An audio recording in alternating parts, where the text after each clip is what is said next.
दोनों के कुकृत्य के चलते, जिसके पर्याप्त साक्ष्य मेरे पास हैं, और मैंने एडिशनल एसपी कौशाम्बी साहब को, चूँकि एसपी साहब से मुलाकात नहीं हो पाई, मैं उसमें दे के भी आया हूँ, इससे भी ज़्यादा सबूत और दे सकता हूँ। 2016 में जब मैंने ये देख लिया, समझ लिया और मैं इलाहाबाद आ गया, तो मैंने देखा कि ये मुझे कुछ फंसाने के चक्कर में है कि मैं जेल चला जाऊं ताकि हमारा जो है रास्ता साफ़ हो जाए। तो औरत का कहना है कि फंसाने से अच्छा उसको जान से मार दिया जाए। अच्छा, अब आपको रास्ते से हटाने की, अब रास्ते से हटाने, तो मैंने सिंह और वो हाँ पत्नी आपकी जी, तो अब मैं समझ गया इस औरत में अब मेरे प्रति कोई मोह नहीं है, बच्चों के प्रति कोई मोह नहीं है, हम तीनों को ही मरवा सकती है। और इसी बीच में 2017 में मेरे ऊपर हमला भी हो गया। अच्छा, हुआ भी हमला? मेरे ऊपर हमला हो गया।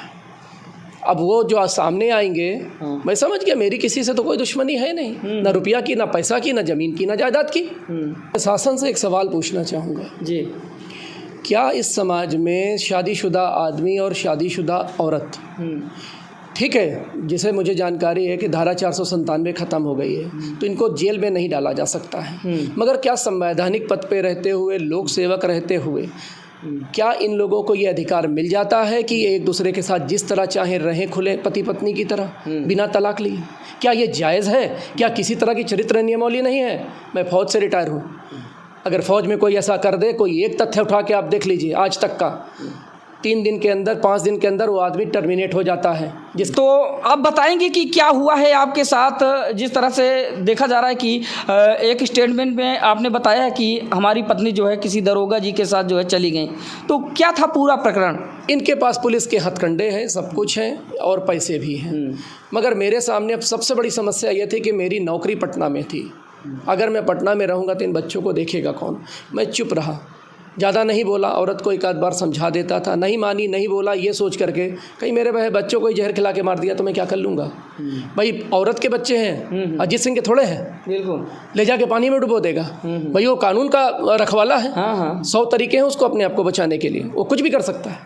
मैं चुप रहा। फिर अब सबसे पहला मेरा टारगेट बना कि मैं अपनी नौकरी को बदलूँ, छोड़ूँ, बच्चों के पास आऊँ, और अकॉर्डिंगली मैंने अपने विभाग में ये सारी बातें बताते हुए एप्लीकेशन डाली कि मेरे बच्चों की जान को ख़तरा है, मुझे छोड़ दिया जाए, स्वैच्छिक सेवानिवृत्ति मुझे दी जाए ताकि मैं अपने बच्चों के पास आऊँ। और ये ग्रांट मुझे अप्रैल 16 में मिला। उसके बाद मैं सरकारी बैंक में भी एप्लीकेशन डाला, क्योंकि जब तक मैं नौकरी नहीं करूँगा मैं अपने बच्चों को खिलाऊँगा कैसे? होगा, बिल्कुल, उनकी इतनी महंगी महंगी पढ़ाई है, उनका फ़ीस देना, उनका कपड़ा लत्ता सब कुछ करना कैसे मैं कर पाऊँगा? मैं एक आम आदमी हूँ, मैं कोई करोड़पति तो हूँ नहीं कि मैं करोड़पति हूँ, मेरे को रोज़ 1 करोड़ 2 करोड़ आ रहे हैं तो मुझे कोई काम ना करना पड़े।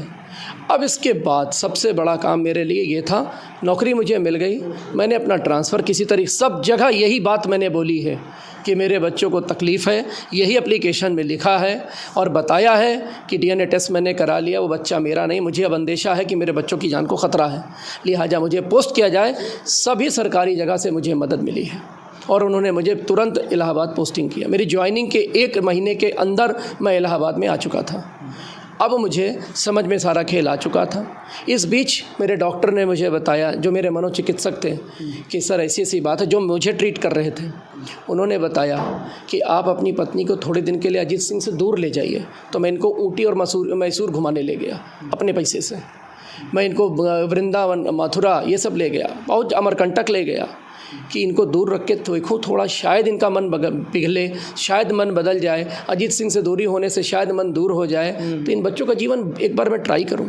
ये ट्राई करते करते मुझे कई साल निकल गए और मुझे ऐसा लगता है कि मैं स्वयं डिसीज़न नहीं ले पा रहा था, इतने डिप्रेशन में था कि मैं करूं तो करूं क्या, बच्चों को खिलाना पिलाना।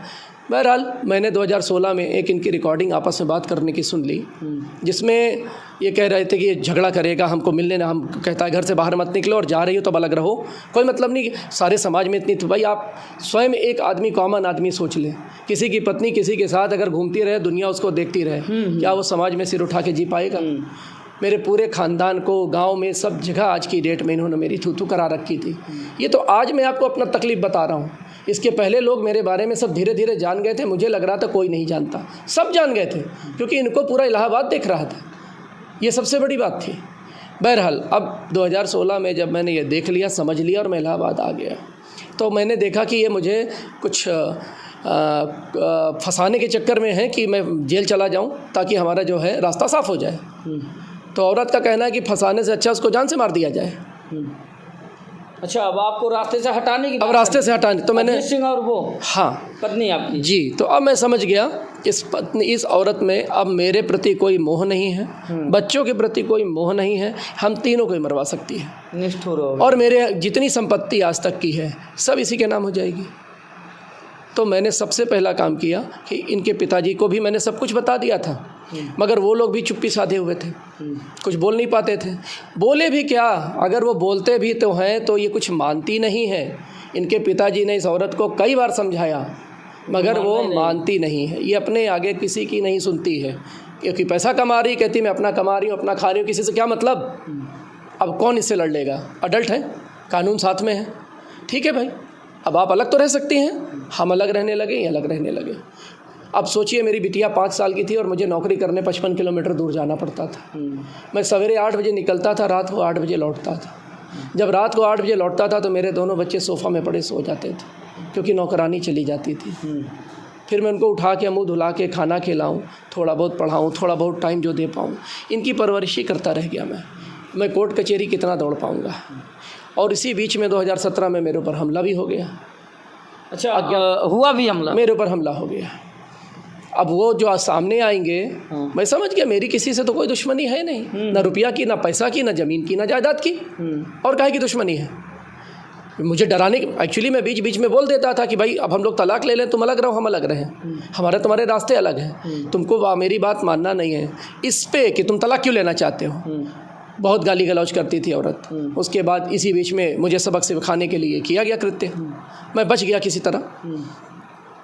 उसके बाद मैं चुप रहने लगा, ये सोच करके कि मैं तो नौकरी करने चला आया, मैं तो सीसीटीवी कैमरे की नज़र में हूँ, मगर मेरे बच्चे तो अनाथ हो जाएंगे ना, या उनको मान लीजिए स्कूल से उठा ले गए, कोई बात कर दिए, वारदात कर दिए, तो मैं किसके सहारे जीऊँगा, मेरे बच्चों का अनर्थ ना हो जाए।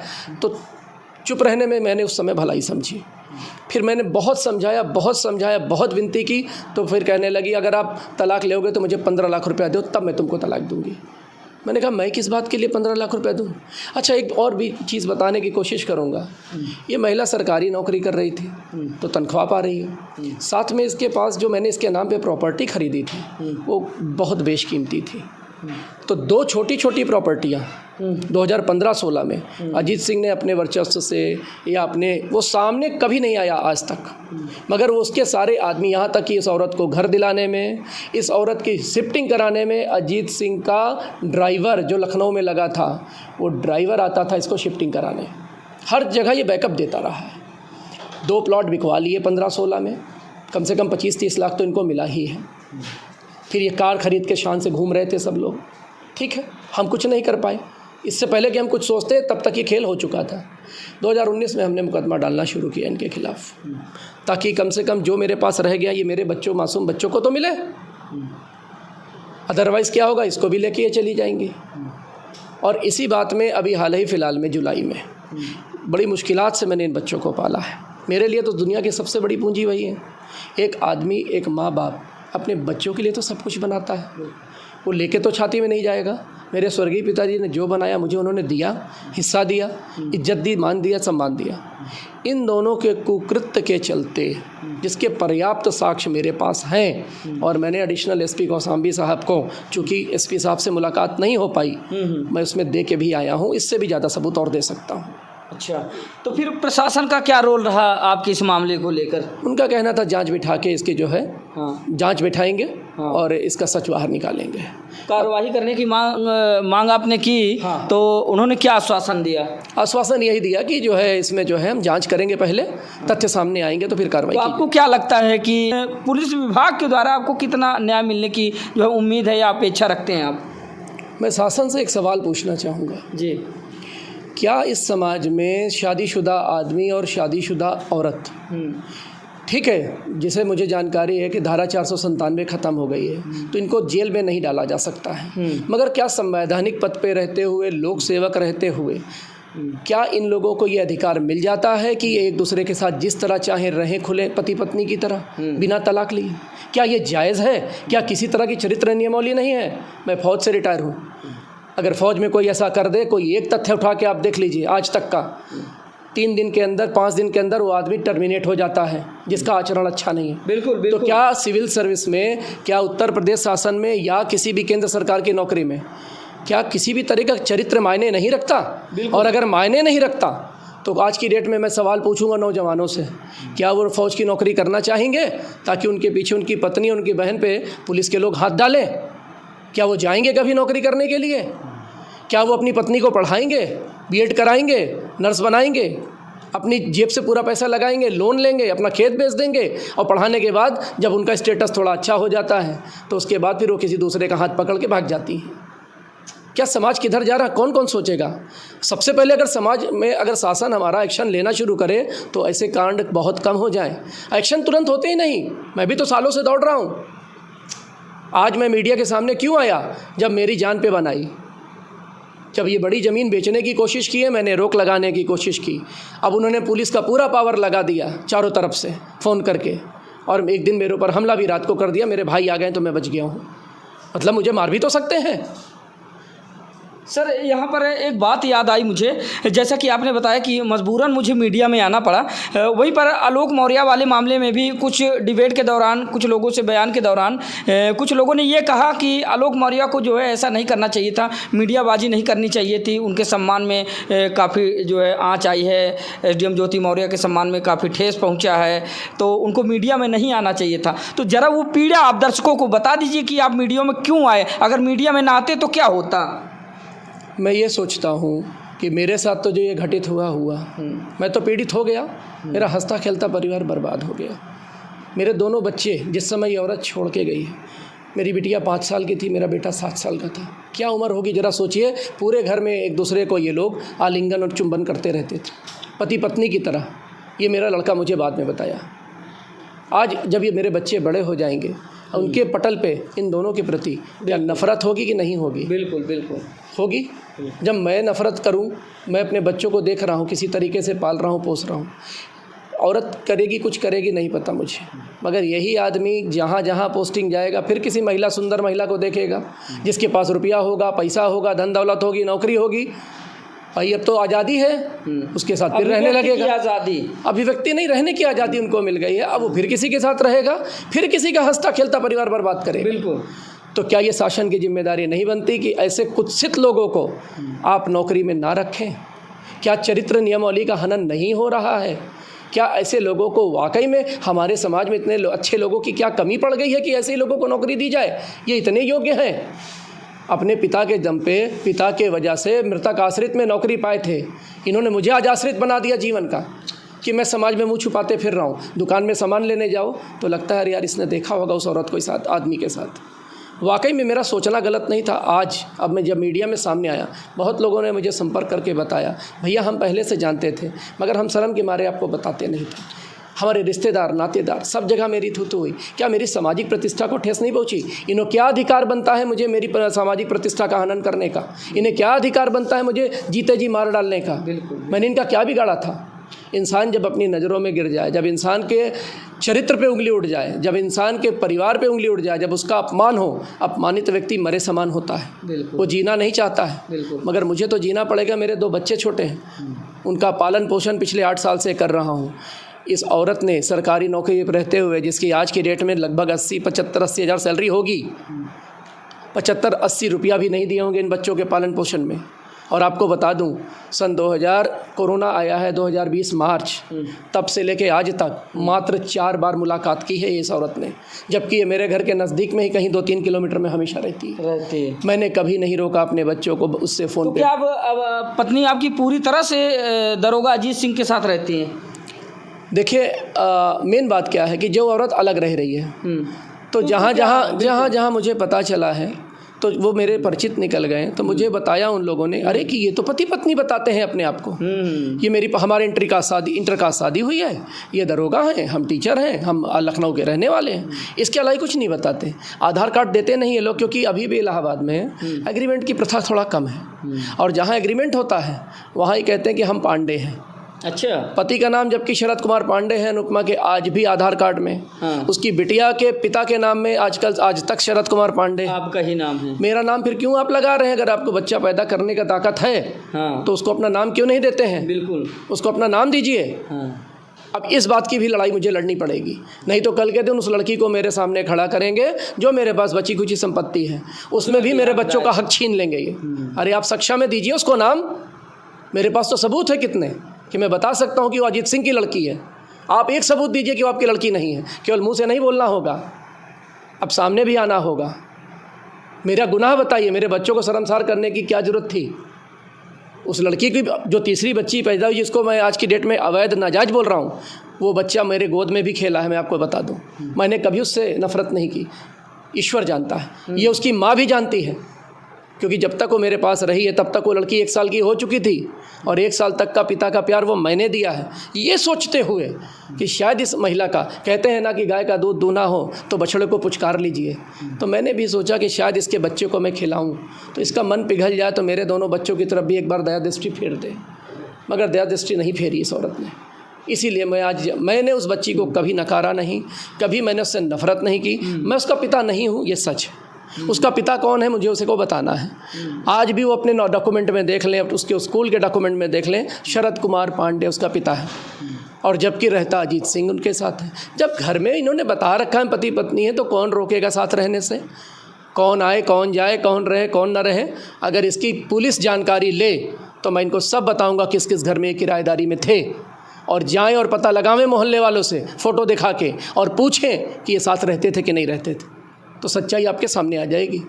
बाकी मैं तो सबूत जो दूंगा वो मैं दूंगा अलग। चलिए ठीक है, तो ये आपने सुना। बता दें कि आज हम जो है फिर एक पीढ़ी से मिला रहे थे तो जिनका नाम शरद कुमार पांडे है, और बता दें कि भूतपूर्व सैनिक थे, और इनके साथ क्या हुआ, किस तरह की घटना अभी तक इनके साथ हुई, वो आप लोगों ने एक कहानी के रूप में सुनी। और बता दें कि ये कहानी नहीं, हकीकत है।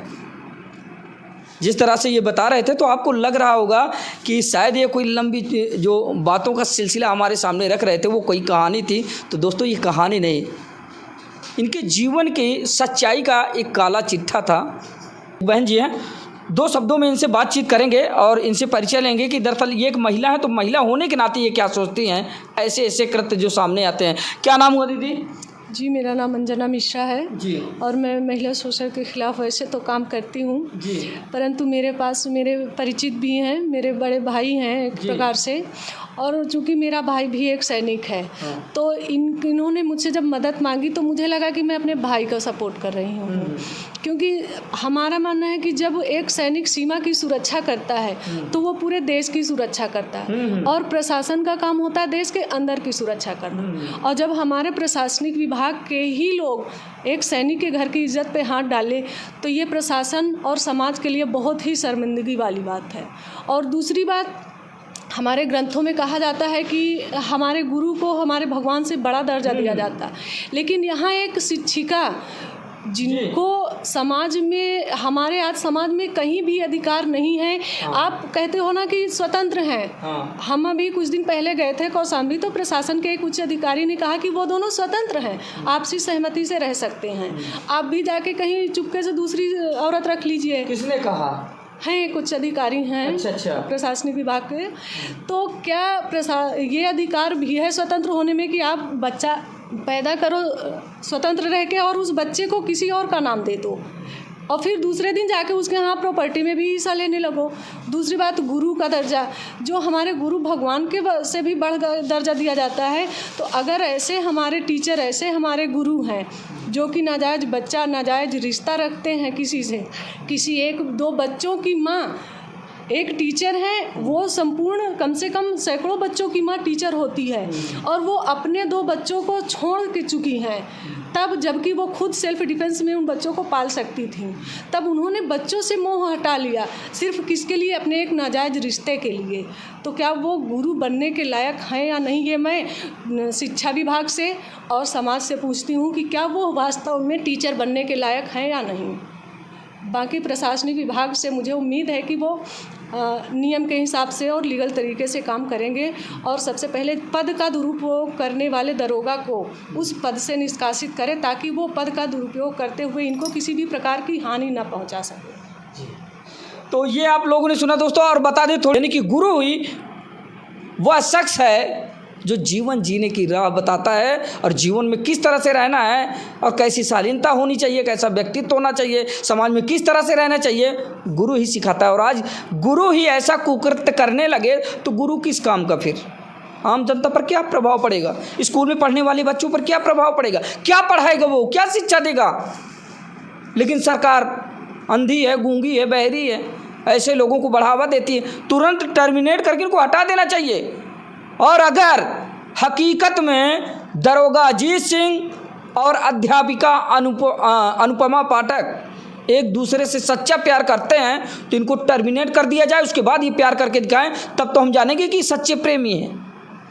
सरकार के तमाम जो है यानी कि फंड का दुरुपयोग करते हैं, सरकारी धन का दुरुपयोग करते हैं, जो उनको सैलरी मिलती है उसका दुरुपयोग करते हैं। और आए दिन ऐसे लोगों को देखकर जो नासमझ लोग हैं, जो अनपढ़ गंवारे बेचारे, वो तो करेंगे ही, क्योंकि उनके दिमाग में कहीं ना कहीं ये आता है कि जब दरोगा और बड़े से बड़े अधिकारी और गुरु ऐसे करने लगे तो हम लोगों को करने में क्या जाता है। इसका गलत इंटेंशन जा रहा है, गलत मैसेज जा रहा है समाज में। इस पर अंकुश लगना चाहिए। दोस्तों, आप लोगों की राय क्या है? कमेंट करके ज़रूर बताएं। आज की खबर यहीं तक रखते हैं, अगली खबर में जल्द मिलते हैं। तब तक के लिए नमस्कार, जय हिंद।